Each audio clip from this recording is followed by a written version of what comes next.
What's up, everyone? Welcome to This Day in Philly Sports History for May 19th, 2023. I'm your host, Jim Montgomery. Not a lot going on in Philly sports yesterday, which truthfully is a good thing, especially the way things have been going. It did give a lot more of the Doc Rivers firing Sixers talk stories to come out and marinate a little bit. The reports are now that it was actually Harden who said it kind of helped push and force the hand. I don't know whether they fired him in an effort to try to get Doc or re-sign him. But as I mentioned yesterday, kind of is our best option the way the team is constructed. Whether or not this is who or what he was talking about with basketball freedom, I don't know. But I feel like you start connecting the dots. It's looking like maybe they do offer Harden a max contract. Daryl Morey's daughter actually graduated from, I guess, college and had a James Harden picture on one of her parts of her scarves on her gown. So I don't know. We'll see. It's just they're a hot mess right now. And speaking of some of these moves, I feel like everybody, obviously Doc took the fall. And like I mentioned, whatever it is you feel about him, he is who he is. He's living large off of that title in Boston. And, hey, we knew that coming into it. He proved that time and time again his whole time here. So I'm not saying he's not without blame, but he's taking the fall for this. Everybody's been hard on Daryl Morey for trying to make the Sixers Houston East. Again, rightfully so. But the one guy that is kind of skating or getting off scot-free right here is Elton Brand. And I'm not sure why. Because he did not really – he wasn't that good as a player while he was here. So it's not like he's a fan favorite. It's not like when Bobby Clark got a pass sometimes for winning Stanley Cups and things like that. But – he's kind of partly responsible for a lot of this mess that we have.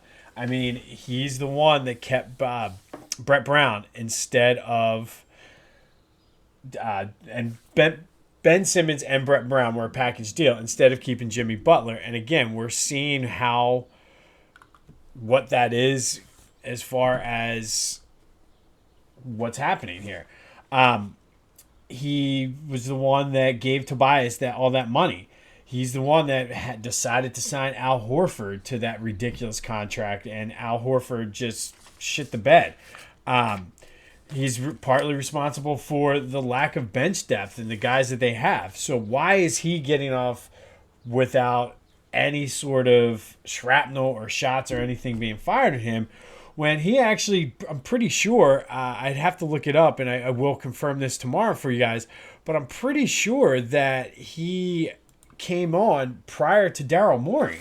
So he's been here throughout all of this. I think he was one of Sam Hinkie's guys. So why is he getting a pass? Because think about all of the things that's happened. I mean, obviously Joe has been here he's the most tenured guy, but who's been here through the coaches? Who's been here through the GMs, the whole Colangelo thing? That would be Elton Brand. So why is he getting off scot-free here when he's the guy that ultimately made the decision to keep Brett Brown over Jimmy Butler? He's the one that thought Al Horford and Tobias Harris were worth all that money. And I don't know. Let me know what you think about that, because I feel as though Elton Brand is getting off very easy on this, and Doc obviously took the fall. Coach usually doesn't, and everybody's on Daryl Morey. But where's the Elton Brand hate? And I feel like Elton Brand is it the Duke bias? And I know that's my own personal thing that Duke gets treated this or that. I may have just made up the Duke bias, but tell me that couldn't be true. I mean, why is he not getting anything for this? All right.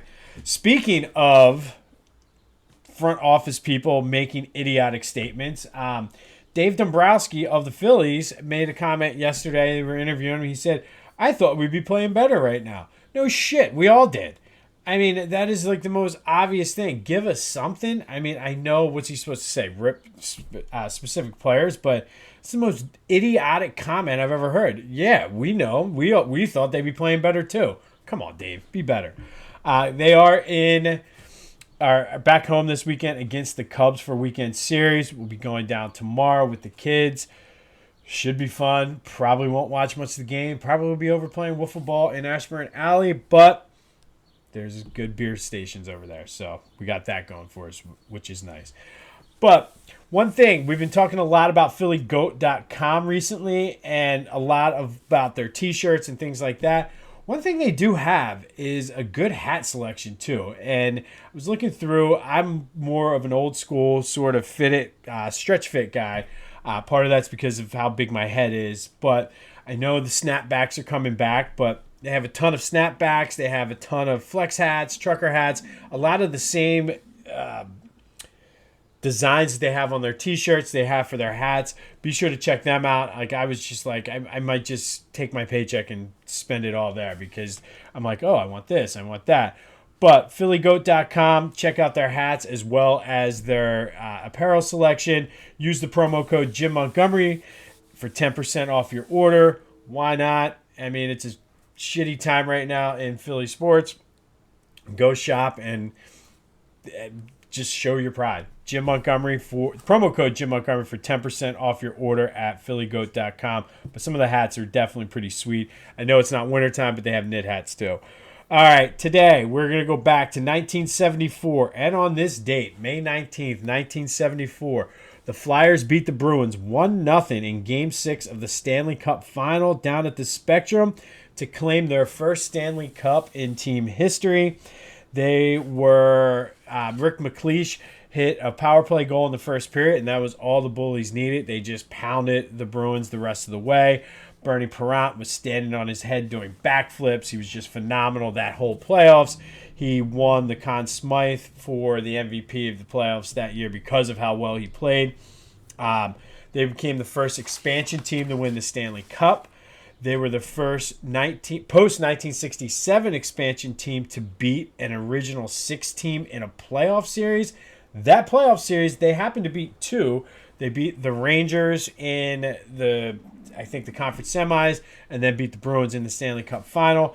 They also were the first post-1967 expansion team to ever win a Stanley Cup game, period. So they were just a dominant team, and they had been building toward this for the past couple years. We talked about how well Bernie Parent played in that playoff series. Fun fact about this day, as we mentioned on Tuesday, the Philadelphia Wings played their first ever home game at the Spectrum later that afternoon. Apparently, it was just a party all in South Philly. I think the Wings had like 12,000 people show up for that game, and I'm sure most of them were feeling pretty good after celebrating the Flyers Stanley Cup all day. Probably some of the people will have stories about doing the doubleheader that day. But the Flyers would actually win the Stanley Cup the next year. Haven't won one since, and I've been getting a lot of feedback, which I enjoy the feedback. Please give me the feedback, comments. I've had some debates with people about certain things I've been saying, but a lot of feedback from people, which shows how we're expanding our audience, which I'm happy about. But just talking about how come I don't talk more Flyers, and truth of the matter is, one, I don't really know or follow the Flyers as closely as the other team. I will work on that. The other thing is they're not that good right now, and we kind of just know they're a mess, and we're kind of waiting toward the draft, which will come after the playoffs or Stanley Cups are over. So Cup playoffs are over, I should say. So don't worry, I will get more Flyers as the time is appropriate. But thank you for the feedback. I appreciate it. Thank you for listening. Hit the like and subscribe button. Tell your friends. Leave a comment. If you're listening on Spotify, Apple Podcasts, whatever, leave us a review. All of those things help play into the algorithm. So definitely appreciate you listening. More Flyers on the way.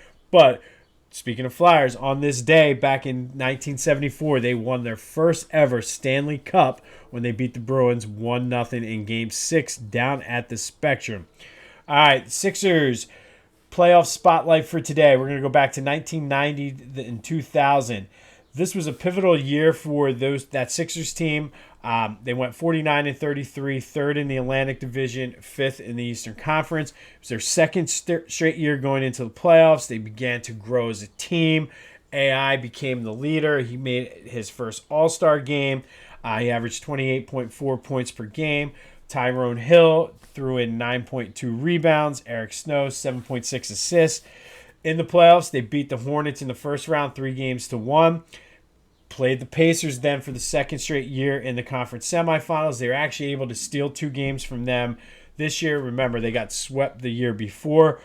They did lose that series 4-2, but that Pacers team would go on to the NBA Finals before losing to the Lakers. But the big takeaway from this season was the stage was set then for that special 2000-2001 season when they made that run to the finals before ultimately bowing out to the Lakers. But the 99-2000 team, that's when this team really became a lot of fun to watch. Allen Iverson kind of blossomed into that player that we know and love.